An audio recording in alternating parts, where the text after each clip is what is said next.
저녁입니다. 정책 질의 좀 하고 싶은데 저 짚고 넘어가야 될 부분이 있어서요. 출판 기념회를 검은돈 거래 장소로 국민의힘 의원님들 보신 것 같습니다. 근데 정치 신인들이나 뭐 장관 출신들도 출판 기념회 하세요. 그렇게 본인을 알리는 장소로 쓰시는데 단순히 저서의 출판을 축하하기 위하여 의례적인 범위 안에서 제공하는 축하 금품에 대해서는 정치자금법에 위반된다고 볼 수 없다는 게 선관위 해석입니다. 이거 검은돈 이렇게 거래 장소로 볼 거면 국민의힘은 출판 기념회 한 사람들 어떻게 할 겁니까? 그 사람들 다 사직시킬 겁니까? 존경하는 이종배 위원장님, 출판 기념회 이종배 국회의원 출판 기념회 치니까 본인은 하지 않으셨는데 김동원 출판 기념회 축하 영상 보내주셨더라고요. 그 검은 돈 거래하는 장소에 축하 왜 보냈습니까? 말이 안 되는 거지 않습니까? 우리 의원들은 의례적으로 하는 거예요. 제 얘기하는 거예요. 예. 의례적으로 하는 건데 그걸 굳이 저 사람 잘못됐으니까 잘못되게 만들어 보고자 하는 목적을 가지고 매도해서는 안 된다라는 말씀 드리는 것이고, 정치 신인들이나 뭐 장관 출신도 정치 신인으로 볼 수 없는데 출판 기념을 왜 하냐? 검사 생활 잘 하다가 돈 많이 벌고 뭐 용산 한번 갔다가 갑자기 공천 받는 사람들은 본인 알리는 거에 대해서 그렇게 안 급할 겁니다. 그런데 보통의 사람들은 그렇지 않아요. 그런 정치 현실을 무마하고 나는 배지 달았으니까 다른 사람들 어떻게 되든지 말든지 출판 기념회 하지 말라고 하고 그거는 검은 돈의 거래 장소다라고 규정하는 것 자체가 굉장히 위험한 거고, 대한민국 민주주의 내에서 자신을 알리고자 하는 행위에 대한 그런 굉장한 민폐를 끼치고 있다. 저는 그런 말씀 드리고 싶습니다. 그리고 이제 수사의 영역이다. 이미 그 6억 원에 대해서는 소명 다 됐고 추징금 냈고 자기 세비 털어가지고 돈 내고 한 거 다 규명됐다고 얘기했고 심지어 그 책에도 자료에도 다 냈습니다. 그리고 본인이 어디에서 받아왔는지 출처에 대한 얘기를 했고 증여세 냈다고 했는데 수사받아갖고 다시 한번 증명해라? 아직도 윤석열 검찰 정권이라고 생각합니까? 마음에 안 들면 고발하고 수사해가지고 나올 때까지 털고 주변 사람 털고 옆에 뭐 강모 위원장 얘기하시는데 지인들 괴롭히는 거 유명한 게 정치검찰의 특성 아닙니까? 배우자 털고 자녀 털고 친인척 털고 지인 털고 기본적으로 전 배우자 뭐 증인 신청할 때까지만 해도 설마 사람들이 그렇게 하겠느냐 했는데 실제로 그렇게 하는 걸로 봤고, 지금까지 자료 요청하는 게 아들 돈 어디서 나왔냐라고 하는 소설 쓰고 있고 이런 식으로 청원에 진행돼서는 안 된다고 생각을 합니다. 그렇기 때문에 이젠 좀 상식선에서 검증을 하고, 자료 안 주신 거는 달라고 하는 거 저 동의합니다. 그렇게 검증해야죠. 근데 억측으로 매도해서는 안 된다. 그런 방식으로 국민 앞에 서 있을 자신이 있으신 다시 한번 묻고 싶다는 말씀 드리겠습니다. 제 얘기한 겁니다. 후보자께서 비슷한 생각을 안 가지시더라도 좀 들어주시면 감사하겠습니다. 정책 질의 하나 드리겠습니다. 저는 황금 티켓 주군이라고 하는 거에 대해 말씀드리고 싶습니다. 그게 뭐냐면 순수 과학은 돈이 안 된다는 이유로 전부 의대 가려고 하는 그런 문화, 사실상 그게 우리나라가 그렇게 돼버렸죠. 실제로 이 문제는 굉장히 많은 곳에서도 다루고 있습니다. 본인의 재능이나 흥미와는 무관한 공부를 하고 똑같은 스펙을 쌓아서 취업을 준비하고, 그렇기 때문에 사회는 다양성이 없어졌다. 그러니까 뭐 조금 전에 존경하는 한정 의원님께서 말씀해 주신 것처럼 저출생 문제는 당연히 일어날 수밖에 없는 거고, 결혼을 늦게 하니까 그런 생각을 할 수밖에 없다. 그리고 그 사람들이 내가 아이를 안 낳는 이유는 내 생활도 힘들어 죽겠는데 아이를 어떻게 낳겠느냐라고 하는 이 당연한 현상으로 흘러가고 있다라는 겁니다. 그래서 이 황금 티켓 증후군이라고 하는 보도도 많이 나왔는데요. 해당 보도를 제가 보내봐 드리겠습니다.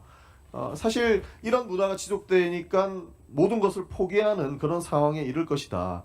그래서 지금의 교육, 노동시장, 사회 구조 속에서는 이것을 헤쳐나갈 수 있는 방법을 사실상 정부 차원에서 모든 것을 지켜봐야 된다라고 하는데, 이 부분에 대해서 어떻게 생각하십니까? 굉장히 중요한 문제 제기인데, 사실 이것은 저는 전영기 의원님께 자료도 받고 싶고 아이디어도 좀 받고 싶습니다. 이게 제가 비교적 여러 가지 정책 사안에 대해서 생각도 좀 하고 미리미리도 고민해보는 편인데, 이거 사실 뾰족한 탁 화두가 잘 안 떠올라서 좀 고민입니다. 그러니까 사실 무한 경쟁의 루트입니다. 냉정하게 얘기하면 중고등학교 때도 내 친구보다 1점이라도 높아야 내가 좋은 대학 가고, 그리고 의대에 들어가야 합니다.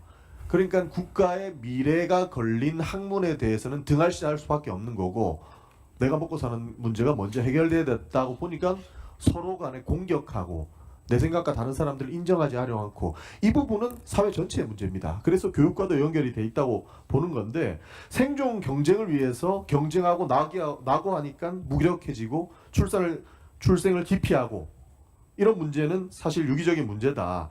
세계적으로 K-드라마, K-팝, K-문화 쇠퇴할 수밖에 없는 상황이고 지금이 한계에 다다랐다. 지금은 최고의 상황 같지만 그 부분은 망가질 수밖에 없다. 이런 문제에 대해서 해결하는데 노력을 해주시겠느냐 이런 부분을 사실 묻고 그건 싶었어요. 뭐 의지는 확실합니다. 근데 결국 정책이 이제 방향과 방법이기 때문에 이에 대해서는 일단 저도 이렇게 좀 정책이라는 게 윤곽이 좀 머릿속에 떠올라야 되는데 네.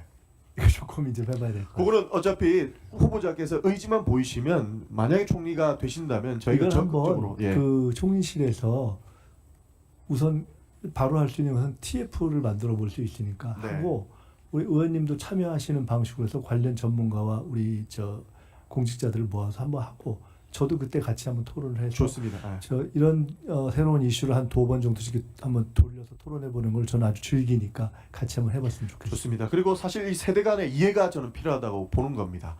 그러니까 세대 간의 생각이 다른 건 어쩔 수 없는 것이죠. 5살만 차이 나도 다른 생각을 가지고 있는데 그럴 수밖에 없는 건데 정말 지엽적이지만 한 가지만 묻고 싶은데 지금 그 국제 질병 분류 정신 질환 코드에 게임 이용 장애가 들어가 있습니다. 맞습니다. 알고 있습니다. 이게 10월 되면은 한국도 그렇게 될 거다라고 네. 하는데 게임이 사실상 그 중독의 그 마약같이 분류가 해서는 되겠느냐? 저는 문화가 다른 거거든요. 아니라고 생각합니다. 아니, 그렇습니다. 안 된다고 생각합니다. 그게 지금 질병 분류 코드에 게임 이용 장애가 등재가 되고 한국도 따라가려고 하다 보니까 젊은 사람들이 이해를 못하는 겁니다.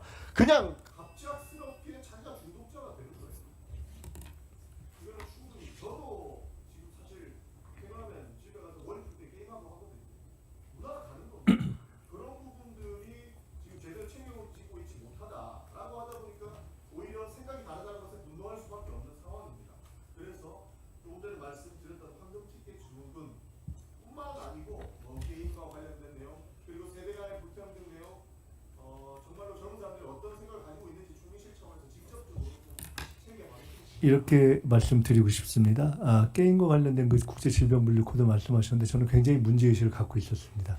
게임에 대한 인식도 바뀌어야 되고 또 게임을 그런 어떤 정신 또는 사회학적 측면에서 바라볼 뿐 아니라 산업적 경제적 측면에서의 의미도 있는 거 아니겠습니까? 우리나라에서 그것과 관련해서도 있는 그대로도 보고 긍정적으로도 보고 또 문제점도 보는 복합적 접근이 필요하다고 보고요. 그와 관련해서 일종의 이런 문제 등등을 다루는 기존에는 각종 위원회라든가 이런 것이 있는데 일종의 신속 미니 정책 TF를 좀 많이 만들겠습니다. 그래서 이런 사안들을 신속하게 논의하고 신속하게 정리할 걸 정리해서 어떤 부분은 당정 협의로 넘기고 어떤 부분은 정부에서 고민하게 하는 그런 것들을 제가 굉장히 빠른 속도감을 가지고 여러 가지 이번에 특별히 인천에서 여야 의원님들이 다 정책 지도해 주신 분들은 그렇게 진행할 수 있도록 제가 하겠다. 아주 속도감 있게 하겠다는 말씀 드리겠습니다.